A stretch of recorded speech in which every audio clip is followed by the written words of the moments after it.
Hello, friends, and welcome to the Exams Made Simple. And we are back again with the Hindu Complete Newspaper Analysis for 18th of October 2021. 18 अक्टूबर 2021 का the Hindu newspaper analysis शुरू करेंगे। शुरू करने से पहले आपसे request केवल इतनी रहेगी कि अगर आपको हमारा कंटेंट, हमारा वीडियो पसंद आता है तो please do like the video and do share it among your friends. इसके साथ ही आप हमारे टेलीग्राम चैनल और इंस्टाग्राम पेज को भी लाइक और उसमें जुड़ सकते हैं। So that will be good from your side. Start करते हैं। पहले मैं आपको बता दूं क्या क्या चीज़ें आपको मिलने वाली हैं इस वीडियो में। सबसे पहले आपको इस वीडियो में हम बताएंगे क्वेश्चंस जो कि आपके प्रीलिम्स के लिए इंपॉर्टेंट रहते हैं। The first part is the questions, second होता है एक mains question of the day, third रहता है जो प्रीलिम्स स्पेसिफिक न्यूज़पेपर है। आज इसमें हम एक और पार्ट ऐड करेंगे, मैप ऑफ द डे, जिसमें हम मैप भी आपको बताएंगे कि क्या इंपॉर्टेंट मैप है जो कि न्यूज़ में है ना। बहुत छोटा मैप भी हो सकता है, बड़ा मैप भी हो सकता है, लेकिन वो न्यूज़ में होगा तभी हम उसको बता रहे हैं। इसके अलावा जो दूसरे न्यूज़पेपर्स, पीआईबी हो गया, अलग न्यूज़पेपर्स की न्यूज़ रहती है, वो भी हम आपको बताते हैं। तो ये सारी चीज़ें रहेंगी। फिर उसके बाद हिंदू के जो न्यूज़ आइटम्स रहेंगे प्रीलिम्स के हिसाब से और एडिटोरियल्स जो रहेंगे, ये सारी चीज़ें हम डिस्कस करेंगे इस एनालिसिस में। तो स्टार्ट करते हैं पहले प्रीलिम्स के क्वेश्चंस ऑफ द डे के साथ। सबसे पहला सवाल आपको दिख रहा होगा, climate resilience information system and planning CRISP M tool is related to which of the following programs. इनमें से किस प्रोग्राम के साथ एसोसिएटेड है क्रिस्प एम, यानी कि climate resilience information system and planning. तो पहला इसका ऑप्शन है मनरेगा, दूसरा है स्वच्छ भारत मिशन अर्बन 2.0, तीसरा है Atal mission for rejuvenation and urban transformation 2.0, या चौथा है Jal Jeevan mission. So this is question number 1। क्रिस्प एम इनमें से किस प्रोग्राम के साथ एसोसिएटेड है? आप पॉज करके आंसर जरूर करिए। मैं आपको आंसर एक साथ ही बताता जा रहा हूँ, लेकिन कल आप लोगों ने देखो अटेम्प्ट करना छोड़ दिया, तो फिर बहुत दिनों तक फिर अपन ऐसा नहीं करेंगे। आंसर आपको करना जरूरी है, तो you have to show that you are attempting the questions from your end as well, है ना। तो इसका जो करेक्ट आंसर वैसे मैं बताता हूँ, पॉज कर लीजिए, आप लोग अटेम्प्ट कर लीजिए एंड आप लास्ट में बताइएगा कि 3 क्वेश्चंस में कितने आपके सही थे, कितने आपने अटेम्प्ट किए, ठीक है ना। इसका जो करेक्ट आंसर है वो है मनरेगा, यानी कि मनरेगा के साथ इसको लिंक करने के लिए, है ना, जेएस प्लानिंग के साथ मिक्स करने के लिए मनरेगा को क्रिस्प एम टेक्निक का यूज किया जा रहा है, यानी कि climate resilience information system and planning, ठीक है ना। तो ये मनरेगा इसका करेक्ट आंसर है। दूसरा सवाल है, with reference to organisation for economic cooperation and development consider the following statements. OECD के रिगार्डिंग स्टेटमेंट्स हैं। अब यहाँ पे स्टेटमेंट, पहला स्टेटमेंट कह रहा है OECD is government inter governmental economic organisation which is founded to stimulate economic progress in the world trade. दूसरा स्टेटमेंट कह रहा है it is headquartered in Paris, France. तीसरा कह रहा है India is a member of OECD. तो आपको बताना है कि इनमें से कौन से स्टेटमेंट्स करेक्ट हैं। ऑप्शन है 2 only, 2 and 3 only, 1 and 2 only, या 1 and 3 only. So these are the options for you. आपको बताना है इनमें से कौन सा सही है ओईसीडी के रिगार्डिंग, ठीक है ना। तो मैं आपको करेक्ट बता सकता हूँ, जस्ट आप लोग यहाँ पे ट्राई करिए इसको अटेम्प्ट करने का। इसका जो करेक्ट आंसर रहेगा वो होगा 1 and 2। तीसरा स्टेटमेंट गलत है क्योंकि India is not a member of OECD. India is not a member of OECD, तीसरा स्टेटमेंट गलत है, बाकी दोनों स्टेटमेंट सही हैं। तो यहाँ पे इसका आंसर है 1 and 2। क्वेश्चन नंबर 3 में आते हैं, with reference to E2025 initiative consider the following statements. अब तीसरा सवाल है E2025 इनिशिएटिव के रिगार्डिंग। तो आपको बताना है इनमें से कौन से स्टेटमेंट सही हैं। पहला स्टेटमेंट कह रहा है it is a consortium of 110 companies globally. दूसरा स्टेटमेंट कह रहा है these companies have pledged to become completely reliant on electric vehicles for operational needs by the year 2025। बहुत ही अच्छा क्वेश्चन है E2025 इनिशिएटिव के बारे में। आप बताइए कौन से स्टेटमेंट सही हैं। 1 ओनली, 2 ओनली, बोथ या none. This is question for you. Attempt जरूर करना आप लोग, please do attempt this question. इसका आंसर मैं आपको मैप ऑफ द डे के बाद बताऊंगा, लेकिन आप अपनी तरफ से अटेम्प्ट करके मुझे बताइए, ठीक है ना। This is the question to you E2025 initiative के बारे में, ठीक है ना। आज का mains question of the day देख लेते हैं। Mains question of the day है, what are the key parameters of the global hunger index. Key parameters global hunger index के क्या हैं, and highlight the performance of India in all these indices. तो पहला तो आपको बताना है कि ग्लोबल हंगर इंडेक्स में की पैरामीटर्स क्या क्या है जिनके बेसिस पे वो निकाला जाता है इंडेक्स, और दूसरी चीज कि highlight the performance of India in all these indices. India की परफॉर्मेंस सारे इंडाइसेस में आपको बतानी है। So this is the overall question for you. Do try to answer this question as well. आगे मूव करते हैं, मैप ऑफ द डे की तरफ आते हैं। तो आज का जो मैप एक्सरसाइज मैंने लिया है वो मैप लिया है आज का यमन का मैप। ओके, तो let me open that Yemen map, let me open that thing, है ना, यहाँ पे आपको मिल जाएगा, है ना। तो this is the map for Yemen. आप देख सकते हैं यमन का ये मैप है। और ये मैप क्यों लिया मैंने, क्योंकि कल मारिव में एक अटैक हुआ था, there was a attack on मारिव। तो मारिव का जो अटैक था वो यहाँ पे मैं आपको मारिव दिखाना चाहता हूँ। पहली चीज़ तो आप याद रखें कि यमन जो कंट्री है, यमन किसके साथ बॉर्डर शेयर करती है, तो दो तरफ से बॉर्डर शेयर करती है। एक तो आपको यहाँ दिख रहा होगा सऊदी अरेबिया वाले पार्ट से ऊपर, ये सऊदी अरेबिया है, एंड दूसरा आपको यहाँ पे जो ये इधर साइड वाला बॉर्डर है, यानी कि जो इसका ईस्टर्न बॉर्डर है वो ओमान के साथ यहाँ पे शेयर करता है। तो यहाँ पे सऊदी अरेबिया हो गया, नीचे आपका यमन हो गया, ठीक है ना। अब यमन में आपका देखो कुछ कुछ इंपॉर्टेंट जगह हैं। यमन में मेन आपको जो बताता हूँ मैं आपको कि क्या है, कि देखो ये जो आपको पर्पल में एरिया दिख रहा है ना, ये वाला एरिया, ये यमन में हाउदी मिलिट्री यहाँ पे रूल करती है। This is the reason of Houthi military. जो हाउदी मिलिट्रीज है ना वो यहाँ पर है, ठीक है ना। और यहाँ पे हादी फोर्सेस भी हैं। तो ये नीचे जो यहाँ पे ये वाला है ब्लू वाला, ब्लूइश वाला, वाटर वाला, तो यहाँ पे हादी फोर्सेस हैं। एंड हाउदीज एक्चुअली में रेबल्स की तरह काम करते हैं, जो कि सऊदी अरेबिया से अगेंस्ट फाइट भी कर रहे हैं। सऊदी अरेबिया के बीच में और हाउदी रेबल्स के बीच में हमेशा से लड़ाई चलती आ रही है। तो यहाँ पे आप ये देख लीजिएगा, सऊदी अरेबिया हो गया, नीचे आपका यमन हो गया, फिर आपका इधर साइड हो गया आपका ओमान वाला रीजन, ठीक है ना। एंड इधर आपका हाउदी रेबल्स वाला फोर्सेस मैंने आपको दिखा दिया कहाँ पर है। एंड ये जो आपका ऑरेंज वाला पोर्शन है ना, ऑरेंज या कहना चाहिए जो ये सैफरन कलर में जो ये एरिया दिख रहा है, जो ये सैफरन वाला रीजन है, ये कंटेस्टेड रीजन है, यहाँ पे कंटेस्ट चल रहा है। और ये अल जवाफ के नीचे देखो, अल जवाफ के नीचे मारिब लिखा है ना, this is the मारिब in Yemen. तो मैं आपको जगह क्यों दिखा रहा हूँ, क्योंकि एक्चुअली में कई बार यूपीएससी मैच द कॉलम करके क्वेश्चन पूछ लेता है, जिसमें वो एक तरफ लिखता है लोकेशन और दूसरी तरफ लिखता है कंट्री कौन सी कहाँ पे लोकेटेड है। तो मारिब करके आगे यमन लिख दिया और बता दे, क्वेश्चन पूछ सकता है कि which of the following are correctly matched, या ये, ठीक है ना। तो ये इस तरह के क्वेश्चन भी पूछे जा सकते हैं, तो उनके लिए भी अपने को तैयार रहना है। तो याद रखिएगा अमरान, हज्जा, अल महवित, और यहाँ पे कुछ जगहें हैं, देखो इब यहाँ पर है, ताइज यहाँ पर है, शबवा यहाँ पर है, मारिब यहाँ पर है, अल जौफ यहाँ पर है। तो ये सारी चीज़ें आप याद रख सकते हैं। These are the exact things which are important, है ना। तो इनको याद रखिएगा। तो ये मैप मुझे आपको थोड़ा सा दिखाना था, आपको ओवरऑल लोकेशन का आइडिया हो जाएगा, कहाँ पे मारिव है, कहाँ पे हाउदीज का डोमिनेंस है, कहाँ पे कंटेस्टेड रीजन है, ये आपने यहाँ पे देख लिया। I hope you got clarity regarding that as well, ठीक है ना। E2025 इनिशिएटिव के बारे में आपको बताया, तो वहाँ के जो नोट्स एग्जैक्टली मैं आपको बताता हूँ क्या है। E2025 एक्चुअली में स्टार्ट किया था WHO ने, और ये एनालाइज करने के लिए कि 25 countries that have the potential to eliminate malaria within 5 years timeline. ये उन 25 कंट्रीज को टारगेट करने के लिए, आइडेंटिफाई करने के लिए E2025 इनिशिएटिव, जो कि 5 साल यानी कि 2025 तक आपका एलिमिनेट कर सकते हैं मलेरिया को। तो वो 5 कंट्रीज जो 2025 तक, वो 25 कंट्रीज जो 2025 तक मलेरिया को एलिमिनेट कर सकते हैं, उनको पता लगाने के लिए WHO ने स्टार्ट किया था। इसलिए दोनों स्टेटमेंट गलत हो जाएंगे इस क्वेश्चन में, none of the above will be the answer. आगे मूव करते हैं न्यूज एनालिसिस पार्ट में। तो यहाँ पे आपको पहले बता दूं कि एक 7 नई जो डिफेंस कंपनीज स्टार्ट होने वाली थी, उनको 15 अक्टूबर यानी दशहरे के दिन स्टार्ट कर दिया गया। एक्चुअली में दशहरे का दिन जो होता है ना, आयुध की पूजा होती है, शस्त्र पूजा की जाती है उस दिन पे। तो डिफेंस रिलेटेड जो कंपनीज थी, इसलिए उनको उसी दिन खोला गया। तो वो 7 जो कंपनीज हैं वो they are dedicated to the nation by defence ministry. उनके नाम याद रखेगा। एक्चुअली ऑर्डिनेंस फैक्ट्री बोर्ड को रिकर्व करके, उससे कार्व आउट करके ये 7 कंपनीज खोली गई हैं। तो ये 7 कंपनीज कौन कौन सी हैं? म्यूनिशंस इंडिया लिमिटेड है। दूसरी है आर्मर्ड व्हीकल निगम लिमिटेड। तीसरी है ट्रूप्स कंफर्ट्स लिमिटेड। चौथी है ग्लाइडर्स इंडिया लिमिटेड। पांचवी armoured vehicles Nigam limited. Then आपका है नेक्स्ट है advanced weapon and equipment India limited.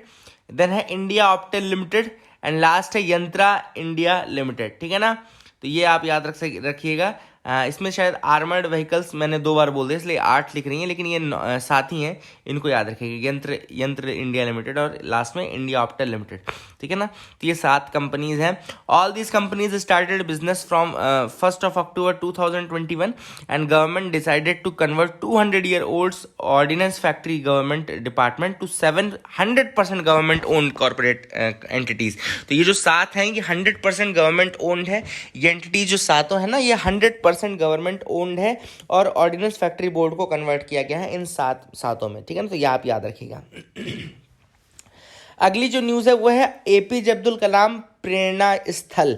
तो ये आपको एक इंपॉर्टेंट चीज़ बता दूं कि यहाँ पे विशाखापट्टनम में अब एपीजे अब्दुल कलाम, डॉक्टर एपीजे अब्दुल कलाम प्रेरणा स्थल को इनॉग्रेट किया गया है, जहाँ पे उनका एक स्टैचू भी बनाया गया है ना। This is for commemorating doctor APJ Abdul Kalam 90th birth anniversary, उनके 90th बर्थ एनिवर्सरी को, since he was the Bharat Ratna doctor APJ Abdul Kalam, and as well as to commemorate the Azadi ka Amrit Mahotsav. तो आज़ादी का अमृत महोत्सव और उनके 90th बर्थ एनिवर्सरी को कम्यूमरेट करने के लिए प्रेरणा स्थल को इनॉग्रेट किया गया है।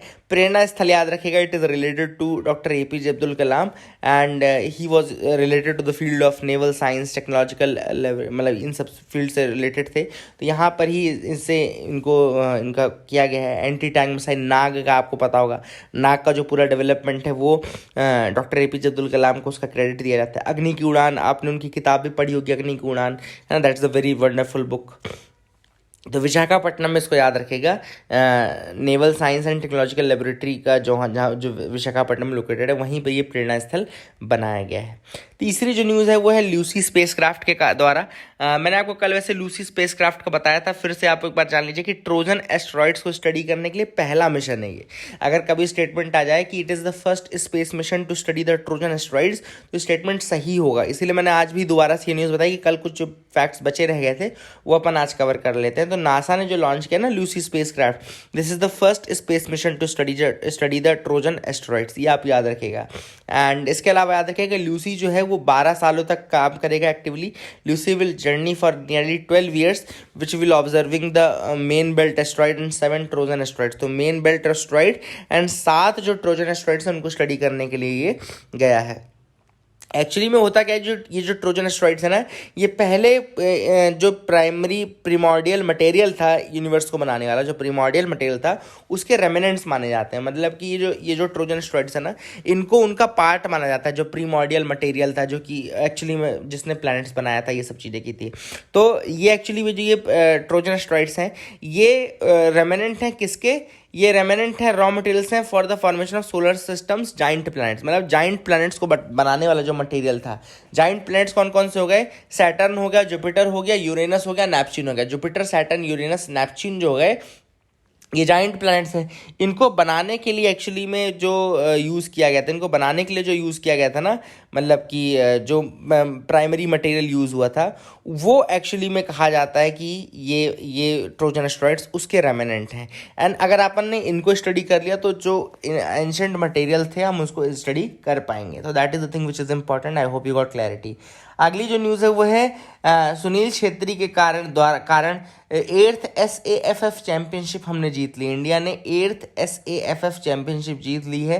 एंड इस समय सुनील छेत्री जो है उन्होंने इंटरनेशनल जो अलाइव जो लोग खेल रहे हैं, जो मैच अभी खेल रहे हैं, उनके among Sunil Chhetri second number पर आ गए हैं इंटरनेशनल गोल्स के नंबर में, और 80 इंटरनेशनल गोल्स हैं उनके। लियोनेल मेसी के भी इंटरनेशनली 80 गोल ही हैं। सबसे अधिक क्रिस्टियानो रोनाल्डो के हैं इस समय जो अलाइव में है और जो प्लेइंग में है, उसमें सबसे अधिक क्रिस्टियानो रोनाल्डो के हैं।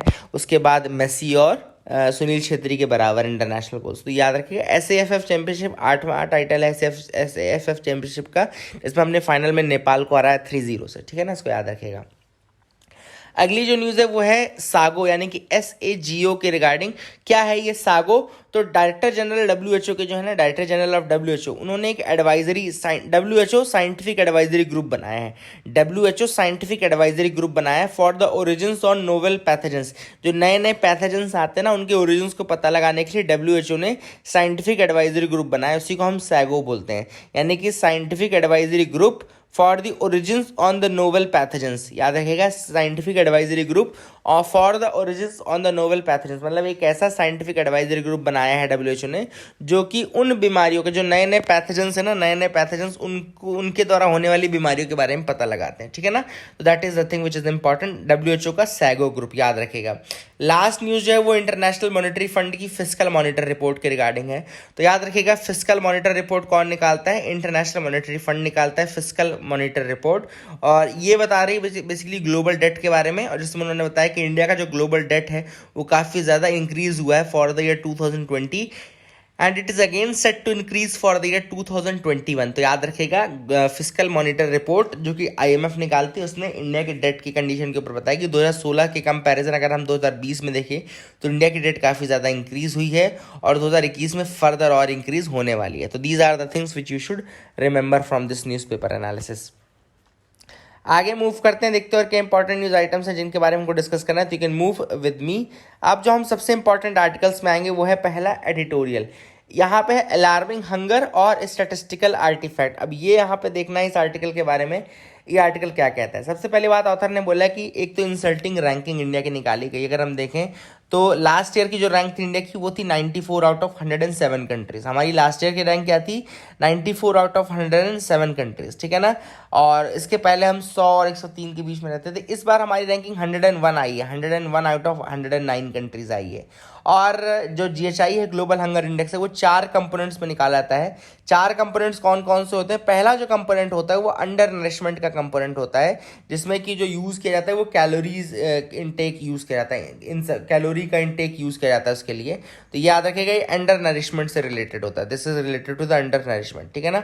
दूसरा जो होता है वो होता है वेस्टिंग, यानी कि लो वेट फॉर हाइट। याद रखिएगा वेस्टिंग का मतलब क्या होता है? लो वेट फॉर हाइट। देखो लिखा हुआ ना, वेस्टिंग यानी कि लो वेट फॉर हाइट। और तीसरा है स्टंटिंग यानी लो हाइट फॉर एज। स्टंटिंग क्या है? लो हाइट फॉर एज। चौथा है अंडर 5 मोर्टेलिटी। ये चौथा जो फैक्टर है वो क्या है? Under 5 mortality. ये 4 फैक्टर्स को एनालाइज करके ही ये रैंकिंग निकाली जाती है। अब ये जो कैलोरी वाला था यानी अंडर नरिशमेंट वाला था ना, ये 33% वेटेज बनाता है, सबसे अधिक वेटेज इसका ही है। और इसका जो डेटा है वो फाओ के द्वारा निकाला जाता है, यानी फूड एंड एग्रीकल्चर ऑर्गेनाइजेशन के द्वारा निकाला जाता है। और यहाँ पे उन्होंने ये कैलोरी इनटेक को इंक्लूड करते हैं।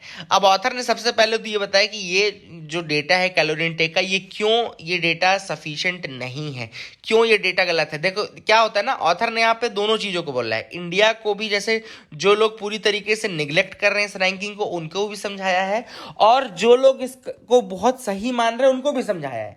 देखो ऑथर ने यहाँ पे बहुत अच्छी एक चीज़ बताई है कि जो कैलोरी इनटेक है, calorie intake, since calorie intake को ये लोग लेते हैं अंडर नरिशमेंट के लिए, तो ऑथर का कहना है कि calorie intake can not be a right parameter. Calorie intake सही पैरामीटर नहीं हो सकता है, क्योंकि बहुत सारे इंडेक्स, देखो कैलोरी इनटेक जो होता है वो डिपेंड करता है बहुत सारे फैक्टर्स पे, यानी कि वहाँ की फूड हैबिट्स कैसी हैं, किस तरीके की वहाँ पे लोग हैं, कितना ज़्यादा वर्कलोड है, कितना वो काम करते हैं, ये सारी चीज़ें देखी जाती है ना।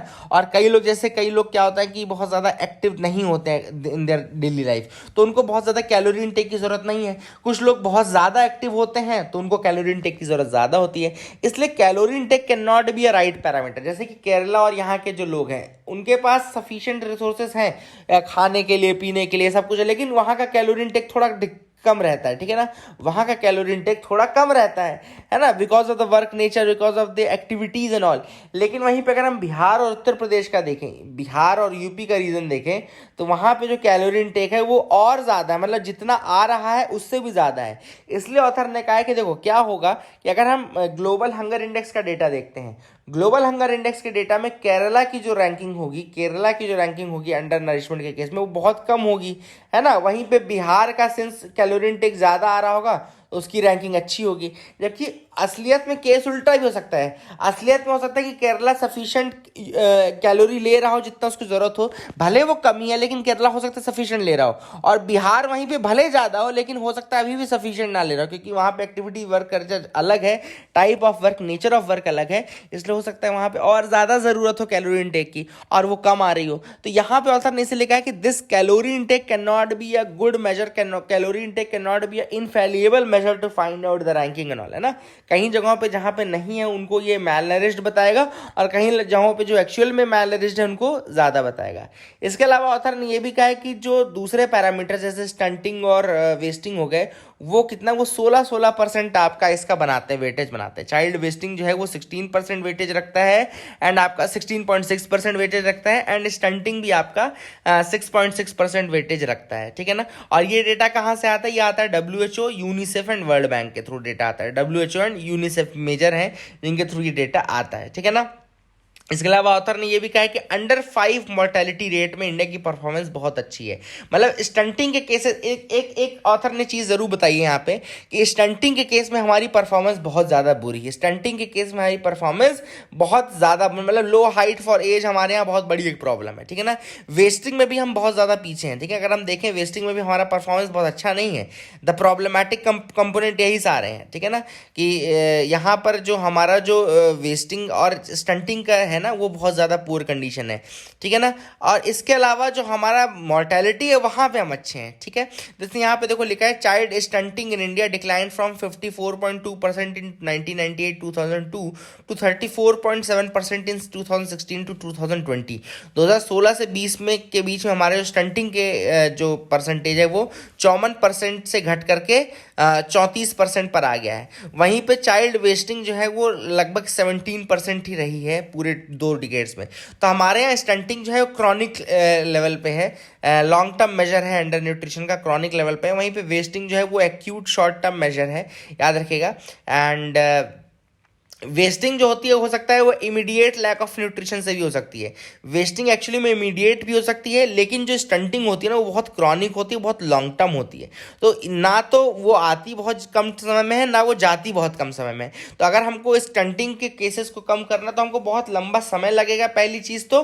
और दूसरी चीज़, हमको अपना परसेंटेज इंक्रीज अगर करना है तो लंबा समय लगेगा। दूसरी चीज़ की बहुत सारे एफर्ट्स हैं जो लगेंगे, ठीक है ना, स्टंटिंग को दूर करने के लिए। वहीं वेस्टिंग तो जैसे इमीडिएट न्यूट्रिशनल नीड्स के कारण भी हो सकते हैं, तो इसको हम दूर कर सकते हैं न्यूट्रिशनल अवेलेबिलिटी प्रोवाइड करके। इसके अलावा ऑथर ने एक और चीज़ बोली कि जो जीएचआई है उसकी एक और बड़ी प्रॉब्लम ये है कि ये केवल कैलोरी को लेता है, बट हिडन हंगर को ये इंक्लूड नहीं करता है।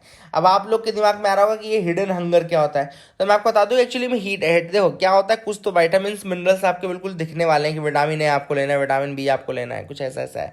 लेकिन कुछ माइक्रो न्यूट्रिएंट्स की भी जरूरत आपको पड़ती है, माइक्रो न्यूट्रिएंट्स की जरूरत आपको पड़ती है। जब आपके शरीर में माइक्रो न्यूट्रिएंट्स नहीं आते, फॉर एग्जांपल जिंक अगर आपकी बॉडी में पूरा नहीं है, या इस तरीके कुछ माइक्रो न्यूट्रिएंट्स नहीं है, तो आपकी बॉडी का पेट फुल होगा तो भी आपकी बॉडी एक तरीके के हंगर को फेस करेगी। वो होता है हिडन हंगर।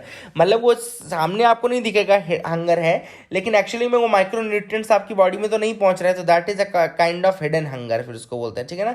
इसको याद रखिएगा। तो यहाँ पे जीएचआई का एक और निगेटिव इंपैक्ट ये भी है कि इसमें हिडन हंगर को इंक्लूड नहीं किया जाता है। एंड लास्ट चीज़ जो इंडिया के लिए है कि मेरिट है इंडिया की, वो है मॉर्टेलिटी में। चाइल्ड मॉर्टेलिटी में हमारा परफॉर्मेंस अच्छा रहा है। सब सहारन कंट्री से अच्छी कंडीशन रही, जबकि हमारे स्टंटिंग के लेवल सब सहारन कंट्री से भी ज़्यादा है, स्टंटिंग हमारी वहाँ से भी ज़्यादा है, ठीक है ना। तो लास्ट में ऑथर ने ये कहा है कि 2 चीज़ें हम कर सकते हैं, या तो हम रोग आके बोल सकते हैं कि ये डेटा गलत है, या है ना जो डेटा है ग्लोबल हंगर इंडेक्स का गलत है। और दूसरा हम क्या कर सकते हैं कि दूसरा हम ग्रेसफुली इसको एक्सेप्ट करके जो प्रॉब्लम है, जो प्रॉब्लमेटिक पैरामीटर्स हैं, उनको हम ठीक करने के लिए कोशिश कर सकते हैं, स्टेप्स उठा सकते हैं। तो ये डिसीजन जो रहेगा वो हमारा रहेगा, and what we have to choose. अगला जो आर्टिकल है वो है the founder of mini India. ये आर्टिकल लिखा गया है सर सैयद अहमद खान के लिए, जिन्होंने एएमयू यानी कि अलीगढ़ मुस्लिम यूनिवर्सिटी की फॉर्मेशन की, है ना। पहले वो एमएओ के नाम से बना था, है ना, आपको पता होगा। एंड बाद में फिर उसका नाम बदल करके एएमयू कर दिया गया 1920 के आसपास। तो यहाँ पे ये बता देता हूँ मैं आपको सर सैयद अहमद खान के बारे में जो लिखा गया है। सबसे पहले बात कि उन्होंने ये कहा है कि he was a force to join the मतलब 2 फोर्सेज, हिंदूज और मुस्लिम्स को ज्वाइन करने वाली फोर्स के रूप में सर सैयद अहमद खान को हम याद कर सकते हैं। एंड रिनासा से बहुत ज़्यादा वो इंस्पायर्ड थे। मुस्लिम्स के लिए थोड़ा ज़्यादा उन्होंने काम इसलिए किया क्योंकि हिंदू कम्युनिटी में ऑलरेडी डेवलपमेंट स्टार्ट हो चुका था। जो हिंदू कम्युनिटी थी वो एजुकेशन को एम्ब्रेस कर चुकी थी, वहीं पे जो मुस्लिम कम्युनिटी थी वो बहुत ज़्यादा लेट तक उन्होंने एजुकेशन को, गर्ल्स एजुकेशन को, इन सब चीज़ों को अपनाया नहीं था। इस कारण से मुस्लिम्स के लिए ज़्यादा वर्क करना पड़ा था सर सैयद अहमद खान को, and that was okay also. उन्होंने को काम भी किया, but he also gave attention towards Hindus. ऐसा नहीं था कि उन्होंने बिल्कुल छोड़ दिया और बिल्कुल वो कम्युनल उसमें चले गए थे। This was not the case. He always debated for Hindu Muslim unity. उन्होंने एक और चीज़ कही थी कि India is like a bride which has got 2 beautiful eyes, one is Hindu and one is Muslim. तो उन्होंने कहा था कि इंडिया एक ऐसी ब्राइड के रूप में है जिसके 2 बहुत सुंदर आंखें हैं। एक को हिंदू उन्होंने बोला था, दूसरे को उन्होंने मुस्लिम कहा था।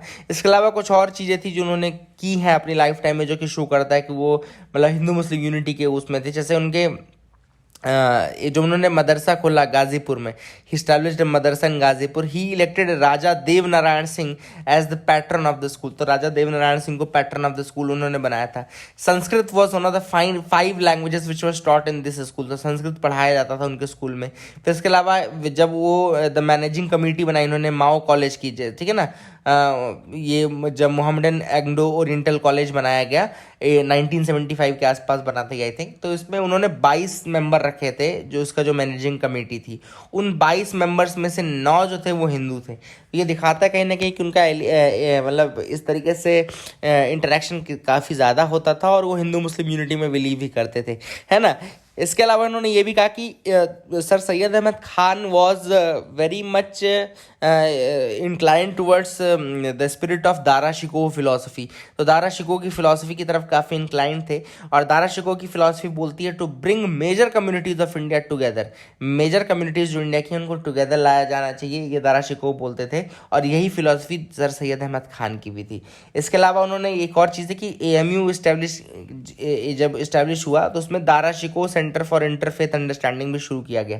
Dara Shikoh centre for interfaith understanding start किया गया।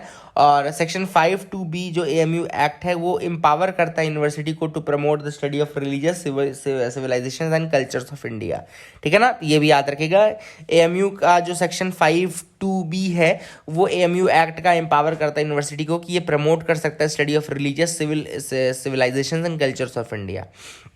तो 2020 में लगभग 100 साल हो चुके हैं AMU को, और तब से ये मिनी इंडिया के रूप में आगे बढ़ता आ रहा है ना, न केवल मुस्लिम वर्ल्ड के लिए बल्कि पूरे इंटरफेथ के लिए भी काफ़ी अच्छा काम कर रहे हैं ये लोग। और इसीलिए शायद AMU को इंस्टीट्यूशन ऑफ नेशनल इंपॉर्टेंस घोषित किया गया under the 7th schedule of the constitution. इसके साथ ही साथ मतलब कि अगर आपने देखा हो कि हिस्ट्री में AMU has passed through many challenges but never has it abandoned it's inclusive character, तो इसने अपना इंक्लूसिव कैरेक्टर कभी नहीं छोड़ा AMU ने। And this is why Prime Minister during the centenary celebrations of AMU in 2020 he called the institution a mini India, उन्होंने इसको mini India घोषित किया था, ठीक है ना। तो प्राइम मिनिस्टर मोदी ने ही इसको मिनी इंडिया घोषित किया, दैट्स अ गुड थिंग, इसको याद रखेगा। आगे हम आपको एक पासपोर्ट पावर के ऊपर लिखा है, तो यहाँ पासपोर्ट पावर के लिए एक होता है पासपोर्ट स्ट्रेंथ का इंडेक्स आता है, पासपोर्ट पावर इंडेक्स आता है जिसको कि हेनले निकालता है। उसने अभी रिसेंटली 2021 में इंडिया की रैंकिंग जो है वो 90 आउट ऑफ 199 कर दी है, ठीक है ना। याद रखिएगा इंडिया की जो पासपोर्ट की रैंकिंग है वो 90 है आउट ऑफ 199 कंट्रीज। 2011 में इंडिया की रैंक 78 थी, याद रखिएगा 2011 में इंडिया की रैंक 78 थी। और लेकिन अभी जो है इस बार का हेनले जो पासपोर्ट इंडेक्स है उसमें इंडिया की रैंकिंग 90 आउट ऑफ 199 कंट्रीज है, ठीक है ना। अब यहाँ पे ये देख लीजिएगा कि क्या क्या चीज़ें हैं। Indian passport holders are allowed visa free travels in 58 countries as of 2021। 2021 में इंडिया के जो पासपोर्ट होल्डर्स हैं उनको 58 कंट्रीज ऐसी हैं जहाँ पे बिना वीज़ा के वो जा सकते हैं। Japan and Singapore are the 2 top ranked nations, their passport holders are allowed visa free travel to 192 countries. Japan and Singapore जो हैं वो टॉप 2 रैंक्ड नेशंस हैं जहाँ पे 192 कंट्रीज हैं जहाँ पे वो वीज़ा फ्री जा सकते हैं, ठीक है ना। जर्मनी साउथ कोरिया 190 कंट्रीज में जा सकते हैं, ठीक है। आप देख सकते हैं यहाँ पे USA के लोग 185 कंट्रीज में जा सकते हैं, और इंडिया, तजाकिस्तान, बुर्किना फासो ये 58 कंट्रीज़ में जा सकते हैं, ठीक है ना। एंड इंडिया की रैंकिंग थोड़ा डिटोरेट हुई है। इंडिया की रैंकिंग 2011 में देखो 78 थी, 2013 में 74 थी हमारी रैंकिंग, 2013 में 74 थी, लेकिन आज तो हमारी रैंकिंग और बुरी हो गई है, 90 हो गई है। That is something which is deteriorating day by day है, तो इसको याद रखेगा। आगे मूव करते हैं, India USA militaries they match skills in Alaska. तो इंडिया और USA की जो मिलिट्री है उन्होंने युद्ध अभ्यास नाम की एक 17th एडिशन किया है युद्ध अभ्यास एक्सरसाइज का, है ना। याद रखिएगा ये अलास्का में हुआ है। जॉइंट बेस है एल्मेंडोर्फ रिचर्डसन नाम का, जॉइंट बेस है एल्मेंडोर्फ रिचर्डसन, कहाँ पे, अलास्का में है, जो कि USA के अंतर्गत आता है, और वहीं पे ये एक्सरसाइज हुई है, याद रखिएगा। That is a thing which is important, याद रखना है इस चीज़ को, ठीक है ना। आगे मूव करते हैं, देखते हैं और क्या इंपॉर्टेंट न्यूज़ आइटम्स हैं। Indian tourist help Maldives to recover from the pandemic blues. तो यहाँ पे आर्टिकल लिखा है रिगार्डिंग कि किस तरीके से मालदीव्स में जो प्रॉब्लम थी पैंडेमिक की वो बहुत ज़्यादा थी, और मालदीव्स की जो इकोनॉमी है और टूरिज्म पे बहुत ज़्यादा डिपेंड करती है। ऐसे में ऑथर ने ये बताया कि जो इंडियन टूरिस्ट थे उन्होंने अपना रेजिलियंस दिखाया, और जो रिकवर रेट है मालदीव्स का, मतलब कि मालदीव्स की इकोनॉमी का रिकवर रेट जो है, या मालदीव्स के टूरिज्म सेक्टर का जो रिकवरी रेट है, वो बहुत ही ज़्यादा अच्छा कर दिया है। जो रिबाउंड रेट है वो 104% है। जो मालदीव का ट्रेवल रिसीट है वो 104.5% तक बढ़ चुकी है इस फर्स्ट हाफ में, और उसमें इंडियंस का बहुत बड़ा एक रोल है। And that is what author says कि इंडिया का एक बहुत इंपॉर्टेंट रोल है जो कि मालदीव्स की रिकवरी में प्ले कर रहा है। तो दैट इज़ अ थिंग यहाँ पे, इसीलिए इनकी तारीफ की गई है। आगे मूव करते हैं, देखते हैं और क्या इंपॉर्टेंट न्यूज़ आइटम्स है जिनके बारे में डिस्कस करना है। ओनली 3.9% चिल्ड्रंस मैल नरिश्ड। अब इंडिया ने यहाँ पे ग्लोबल हंगर इंडेक्स का रिटेलिएशन करते हुए बोला कि जो हमारे यहाँ मैल नरिशमेंट का डेटा आपने फाओ ने दिया है, ठीक है ना, मैल नरिशमेंट का जो डेटा फाओ ने दिया है for the global hunger index, वो बहुत ज़्यादा ओवर एक्सजरेटेड है, और इंडिया में केवल 3.9% ही ऐसे बच्चे हैं जिनको एक्चुअली में अंडर नरिशमेंट की प्रॉब्लम है। ये डेटा पोषण ट्रैकर से दिया गया है, जो अंडर नरिशमेंट का डिजिटल पोर्टल है जहाँ से ट्रैक करते हैं। तो पोषण ट्रैकर के थ्रू बेसिकली डेटा बताया जा रहा है कि ये किस तरीके से ये बहुत ज़्यादा एग्जेजरेट करके बताया जा रहा है। This is what the Indian government says कि पोषण ट्रैकर के थ्रू अगर आप देखेंगे तो केवल 3.9% ही है। एंड ग्लोबल हंगर इंडेक्स के मैंने आपको पैरामीटर्स बता दिए, 4 पैरामीटर्स पे बेस्ड हैं, वो चारों पैरामीटर्स बता दिए हैं। अंडर नरिशमेंट के कारण हमारी जो रैंकिंग थी वो 101 आ गई थी 116 कंट्रीज़ में। 116 कंट्रीज़ में हमारी रैंकिंग कितनी थी? 101 थी। एंड इंडिकेटर्स 4 थे। अंडर नरिशमेंट जो कि कैलोरी देखता है, wasting, stunting and under 5 mortality rate, ये 4 पैरामीटर्स हैं। जिसमें फाओ का जो डेटा था वो बता रहा था कि हमारे जो अंडर नरिशमेंट है वो 15.3% के आसपास है, 15.3% के आसपास है। उसी को गवर्नमेंट ने बोला कि ये एक्सजरेटेड है, ये फिगर जो है ये एक्सजरेटेड है। एंड ये एक्सजरेटेड क्यों है? क्योंकि आप लोग क्या कर रहे हैं बेसिकली, बहुत ज़्यादा डेटा ले रहे हैं कैलोरी को बेसिस बना करके, और इसलिए इंडिया ने बोला है कि ये गलत है, this is not the right data, ठीक है ना। तो इसको आप याद रख सकते हैं, this is the thing which you can remember. आगे मूव करते हैं, देखते हैं क्या इंपॉर्टेंट न्यूज़ आइटम्स हैं जिसके बारे में डिस्कस करना है। तो you can move with me. China tested nuclear capable hypersonic missile. अब यहाँ पे हाइपरसोनिक मिसाइल चाइना टेस्ट किया, तो थोड़ा सा मैं आपको स्पीड के बता दूँ, स्पीड के अकॉर्डिंग कौन कौन सी होती हैं। देखो क्या होता है, पहले होती है आपको, लेट मी ड्रॉ दैट, एक होती है आपकी सब सोनिक मिसाइल, ठीक है ना, one is subsonic. Subsonic वो मिसाइल्स होती है जिनकी speed less than mach 1। Mach 1 क्या होती है? स्पीड ऑफ साउंड होती है। मैक 1 क्या होता है? स्पीड ऑफ साउंड होता है। और जिन जिन चीज़ों की स्पीड मैक 1 से कम, यानी साउंड की स्पीड से कम होता है, वो सब सोनिक कहलाती है, ठीक है ना। दूसरा होता है ट्रांससोनिक। ट्रांससोनिक क्या होता है? जिनकी स्पीड इक्वल्स टू मैक 1 होती है, इक्वल्स टू मैक 1। तो पहला हो गया सबसोनिक लेस देन मैक 1, दूसरा हो गया ट्रांससोनिक यानी कि इक्वल टू मैक 1, तीसरा हो गया सुपरसोनिक। अब ये सुपरसोनिक जो होता है ना, ये 2 कैटेगरी में आता है, एक होता है लो सुपरसोनिक और एक होता है हाई सुपरसोनिक। तो लो सुपरसोनिक जो होता है वो 1 से 3 मैक तक रहती है, और हाई सुपरसोनिक 3 से 5 मैक तक रहती है, ठीक है ना। तो हाई सुपरसोनिक किससे रहती है? 3 से 5 मैक तक, और लो सुपरसोनिक रहती है 1 से 3 मैक तक, ठीक है ना। और चौथा हो गया हाइपरसोनिक जो होता है मोर देन 5 मैक। तो फिफ्थ है हाइपरसोनिक जो कि मोर देन 5 मैक होती है। तो ये आपको मैंने को बताना था। आई होप यू गॉट क्लैरिटी। ये देखो लिखा है ना 165 यमन रेबल्स किल्ड नियर मारिब। तो मारिब इसीलिए मैंने आपको आज मैप में दिखाया था। आई होप आपको समझ में आ गया होगा। Russians land after first movie shoot in space. तो ये जो रशियंस हैं, यूलिया पेरेस्लिड जो कि एक्ट्रेस हैं, वो अब आ चुके हैं वापस, है ना, कजाकिस्तान में आ चुके हैं, लैंड कर चुके हैं। And they were in the international space station for 12 days. अपनी मूवी की शूटिंग के लिए वो 12 दिनों तक वहाँ थे। मूवी का नाम क्या था आप लोग बताएं तो बहुत अच्छा रहेगा। मैंने आपको ऑलरेडी बताया हुआ मूवी का नाम क्या था, ठीक है ना। That is the thing which you should tell. So that is it for this part. I hope you got clarity regarding the news analysis. आपको समझ में आ गया होगा। That is it for today. Keep loving us, keep sharing us. Thank you and have a nice day.